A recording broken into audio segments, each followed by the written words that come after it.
Hello everyone, তো আগের সর্ষে দেখেইছো আপনিতে আমরা একটু ঘোরাঘুরি করে টাইম স্পেন্ড করে তারপরে যা টুকটাক কেনাকাটি ছিল সেগুলো কমপ্লিট করে এখন আমরা চলে এলাম জুডিওতে। কোনো কিছু কেনাকাটি করব বলে আসিনি, জাস্ট দেখতে এলাম উইন্টার কালেকশন কি কি আছে। যাই হোক, অমিতের এখানে এই যে টি শার্টটা পছন্দ হয়েছে, তারপরে আর দু একটা দেখতে দেখতে লাস্ট পর্যন্ত কালোটা গিয়েই চয়েস করেছে, মানে কালো কালারের একটা টি শার্ট নিয়েছে।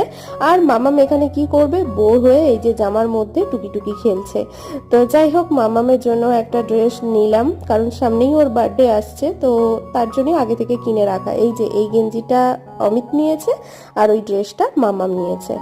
আর তারপরে আমি আর বাদ যাবো কেন, আমি এই যে সোয়েটারটা ট্রাই করলাম, বেশ ভালো পছন্দও হলো। আর দামটা তো যদিও রিজনেবল থাকেই, তোমরা জানো। এই দিনের পুরো ব্লগটা অলরেডি আপলোড হয়ে গেছে, যারা দেখোনি তারা লিঙ্কে ক্লিক করে দেখে নিতে পারো। তো চলো, আজকের মতো টাটা।